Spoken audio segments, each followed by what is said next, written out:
clap. Ah, bien sûr. Interview Lola Semonin. 1-1-1.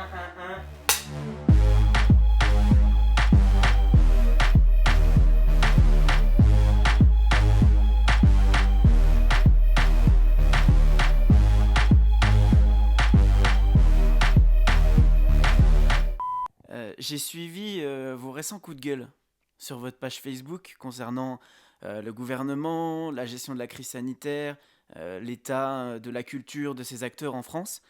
Et j'aurais voulu savoir comment vous sentez le moment présent, la situation qu'on est en train de traverser, les mesures, les restrictions sanitaires, toutes ces choses-là. Bon, je crois que tout est dit dans mes vidéos, hein. Toute cette absurdité. De toute façon, on est dirigé par le libéralisme. C'est hyper violent. Et ça fait depuis longtemps que je me dis, mais comment ça se fait qu'il n'y a pas une émeute dans la rue? Bon, les gilets jaunes sont arrivés. Il faut voir comment Castaner, qui devrait être en tôle, ce mec. C'est lui qui a donné des ordres. C'est un mec qui devrait être en tôle. C'est un assassin. Comment on fait quand on est dans leur peau à eux, au Macron et compagnie, et que tout d'un coup, il y a un mouvement extraordinaire qui débarque et qui dit, nous, le petit peuple, on est là. Eh ben, on envoie de la racaille de flics qui n'est même pas formée, la BAC, des stagiaires pour frapper, pour viser, pour tirer, pour crever des yeux. Ils visent bien pour ça. Hein. Très bien. Tout ce qui suit découle de cette même absurdité, de la façon dont ces gens gèrent notre pays, quoi. Moi, j'attends un monde plus juste depuis très longtemps. Moi, je suis avec les Insoumis parce qu'ils veulent faire une constituante. Et ça fait depuis très longtemps que je réclame une constituante. Qu'on ait vraiment notre mot à dire, que la démocratie, c'est le peuple par le peuple pour le peuple. Donc, ce n'est pas du tout ce qu'on nous fait croire, là, qu'on est en démocratie. Après, des gens incompétents qui sont menteurs, mais ça, c'est le propre même du politique. La Madeleine dit, pour un homme politique, il faut surtout avoir de la mémoire pour se rappeler de ce qu'il ne faut pas dire. Sans parler de l'autre qui est complètement sous cocaïne, Macron, quand il hurle, et ça c'est vraiment quelqu'un qui est sous cocaïne, si je suis élu avant la fin de l'année, plus personne ne dormira dehors parce que c'est notre projet. Ce mec-là, moi je dis, on l'enferme, tout de suite. Voilà, toute ma colère, elle est là, envers ces gens. Qu'est-ce qu'ils font là? Donc après, la gestion de la crise, elle était vraiment, mais c'est une honte, mais c'est une honte, mais c'est des gens, nous, on nous enlève 2 points parce qu'on roule à 80 au lieu de 70. Ces gens-là, mais franchement, pour moi, ils devraient être en tôle, quoi. Puis tous ces énarques là qui nous dirigent, les technocrates là, parce que les gens qui sont nommés ministres, hein, il ne faut pas croire qu'ils veulent dire « oui, on va changer quelque chose ». Ils ne peuvent rien changer. Ils sont dirigés par des technocrates qui font tout le boulot pour eux. J'ai mangé une fois avec Jean-Pierre Chevènement. Tiens, il est venu là d'ailleurs. Il a été ministre de l'Éducation nationale. Oui. Je lui ai parlé de la pédagogie freinée que j'ai fait quand j'étais instite, qui donne une chance à chaque enfant. Il n'avait jamais entendu parler de pédagogie freinée. Donc moi, les bras m'en tombaient. Qu'est-ce que vous voulez qu'il fasse? Qu'est-ce que vous voulez qu'il change quelque chose? Il n'a jamais entendu parler de la pédagogie freinée. Un ministre. C'est complètement hallucinant. Et donc, le ministre de l'écologie, là, qui a démissionné... Nicolas Hulot? Nicolas Hulot l'a dit. J'ai les mains et les poings liés. On ne peut rien faire. Taubira. J'attendais beaucoup d'elle, Taubira. Les prisons sont toujours là. Elle l'a dit. On m'a empêché de faire ce que je voulais. Donc, on est gouverné. Et puis là, on est de plus en plus dans un totalitarisme. Là, c'est effrayant, là, ce qui se passe. Moi, je vous dis, hein, moi, j'ai peur des flics, pas des gendarmes. Les gendarmes, ce sont des gens qui ont une formation militaire. Ils sont polis. Ils ont un cadre qu'ils respectent. Ça n'a rien à voir. Mais moi, ça fait depuis très, très longtemps que je m'intéresse à ça, puisque quand j'ai écrit mon spectacle du Tour du Monde, je suis allée habiter à Marseille. Je me suis fait pote avec tous les petits rebeux, donc qui habitaient à la Courneuve. Oui. Ça fait depuis l'an 2000. Et si on avait écouté NTM encore bien avant, pourquoi ils chantaient Nique la police? C'est pas parce qu'ils n'aimaient pas les flics, c'est parce qu'ils étaient contrôlés 10 fois par jour, qu'on vous demande les papiers, qu'on vous harcèle. Quand j'ai beaucoup habité à Paris, j'ai pris énormément de notes. Par exemple, je suis en vélo, Je suis rue de Rivoli. Et là, il y a des petits blacks qui attendent leur petite nana qui essaye des fringues chez Zara. Et tout d'un coup, là, les flics arrivent et ils les mettent tous main au mur. Et ils les fouillent tous devant chez Zara où des centaines de voitures passent. Et qu'est-ce qu'ils voient? Ils voient qu'il y a des noirs qu'on a mis main au mur contre le magasin Zara. Ça veut dire quoi? Qu'ils ont volé chez Zara ou qu'ils ne sont pas clairs, pas nets, alors que c'est des petits Français gentils qui attendent simplement leur petite copine. Alors moi j'arrive, je dis, pourquoi vous contrôlez que des noirs? Ça c'était en 2006. Pourquoi vous contrôlez que des noirs? Dégagez, dégagez. Non, je ne dégage pas. Je suis une citoyenne, je veux savoir ce qui se passe dans mon pays. Pourquoi vous avez mis tous ces petits jeunes comme ça? Vous voulez peut-être qu'on vous fouille? Mais je dis, je veux que vous me répondiez. Vous me devez une réponse. Ils me chopent, ils m'embarquent. Alors moi, ils ne m'ont pas fouillé devant tout le monde. Ils m'ont embarqué dans une petite rue pour me mettre comme ça, puis pour me fouiller. Qui c'est qui forme des gens comme ça, quoi? Le problème, c'est qu'on est gouverné par des gens qui sont en dehors de la vie. Ils ne savent pas ce que c'est qu'être à l'usine. Moi, je dis quelqu'un qui est élu, il devrait aller une semaine à l'usine, une semaine dans une caisse de supermarché, une semaine anonyme en banlieue. Il verra quand 10 fois par jour, on lui demandera les papiers, si après, tu n'as pas envie de frapper un flic. Moi, les gilets jaunes, j'en ai fait plein de manifs. Moi, à Besançon, ça allait. Quoique, j'ai vu des trucs, même à Besançon, qui n'étaient pas cool. Je les ai vus frapper un mec. Il y a des gilets jaunes qui couraient sur le quai Vauban. Il y a un mec, il attendait son kebab. Les flics sont arrivés, ils lui ont foutu un coup de matraque. Le mec, il attendait simplement son kebab. Donc des trucs pas nets, il y en a vraiment partout, quoi.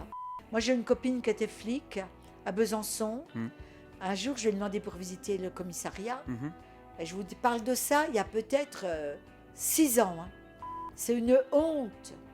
Ils ont une petite ampoule pour éclairer qu'ils ont dû acheter eux-mêmes. Il n'y a pas de budget pour changer l'ampoule. C'est sale, c'est écaillé, il y a des fils qui pendent. On met cette police dans des lieux, mais c'est une honte. Comment voulez-vous après qu'ils soient bien dans leur peau et qu'ils fassent correctement leur travail? Alors, on stigmatise pas. Toute la police n'est pas comme ça, bien évidemment. Mais, tous ils vivent ça. Dans les conditions que vous décrivez, c'est sûr que ça favorise tous. pas de faire du bon travail. Attends, ça veut dire que le mec, quand il arrive au boulot, déjà, il se sent absolument pas respecté. Donc maintenant, ce Covid, alors rappelons que le Covid n'est pas dangereux. Moi, je l'ai eu. Voilà, on est plein de gens à avoir eu le Covid. Que dans leur liste de morts, ils mettent des gens qui ne sont pas morts du Covid, mais qui allaient mourir de leur maladie de cancer. Rappelons qu'avant le Covid, il y avait 1730 morts par jour en France. Ça veut dire que dans ces 1730 morts, on ne nous l'affichait pas tous les jours, il y a 1730 morts, attention. Non. Et ce qui aurait été très intéressant, si moi j'avais été au gouvernement par exemple, c'était de rappeler qu'il y a, si on veut donner le nombre de morts du Covid, qu'on donne le nombre de morts de cancer, d'accidents, de ceci, de cela. Pour pouvoir avoir un comparatif. Voilà. Et dans ceux du Covid, quelle comorbidité ils avaient avant. les patients décédés. Là, on aurait des vraies réponses. Sinon, c'est qu'un truc alarmiste pour nous foutre la trouille, puis pour qu'on ferme notre gueule. La grippe. Il y a 12 000 morts de la grippe chaque hiver. J'aimerais qu'on ait enfin des statistiques.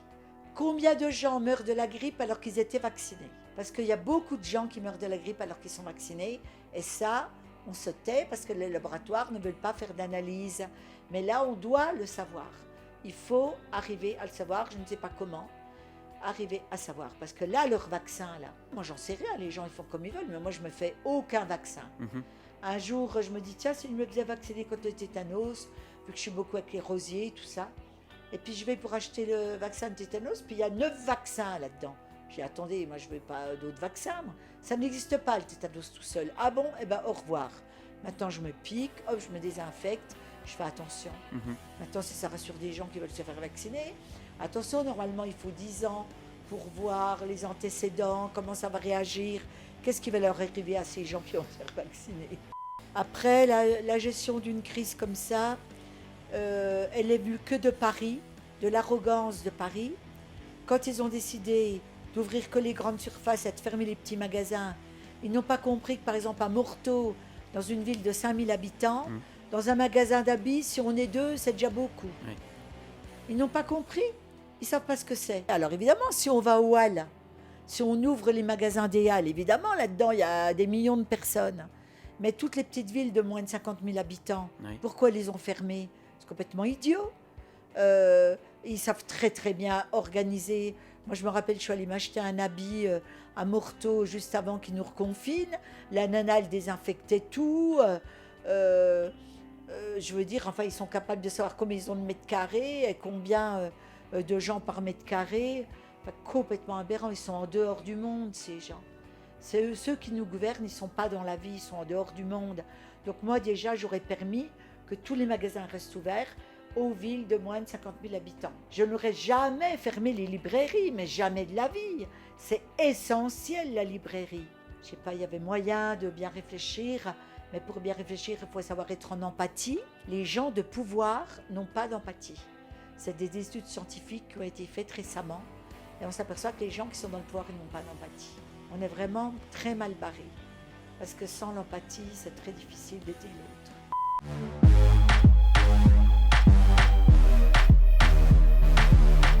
Heureusement qu'il faut une loi sur la discrimination. Tu vois, quand je jouais à Paris, le nombre de francs-comtois qui venaient me voir, Oui. puis qui me disaient oh, grâce à vous, on redevient fiers, on n'a plus honte, on ose revendiquer notre accent, sans parler des discriminations, de gens qui n'ont pas pu avoir un travail à cause de leur accent. Et pourquoi France 3, région, et à France Bleu, région, ils n'ont pas d'accent, les animateurs? En Suisse, le présentateur de la télé, il a l'accent Il a l'accent, suisse. tout à fait. C'est complètement aberrant. Et là, non, François Région, personne n'a l'accent. France Bleu Besançon, personne n'a l'accent. Je ne demande pas qu'on parle comme ça, comme la Madeleine, mais on peut avoir cette petite pointe d'accent, Bien sûr. comme moi j'ai, Tout à fait. qui dit, ben, on est de là. On entendrait l'accent du pays. Alors, on l'entend avec les gens qui appellent. C'est ça qui est agréable d'écouter. Ouais, parce que là, je voudrais vendre mon auto, puis je trouve personne. Alors si on peut passer un message. Ouais, ça, on peut passer un message parce qu'on va faire à l'auto, là. Voilà, et c'est vrai que cette discrimination, les gens n'en ont pas parlé parce qu'ils ont pensé. Si on vous dit, vous allez bosser à France Bleu, puis on dit oui, mais pour être à l'antenne, il vaudrait mieux que vous lissiez votre accent.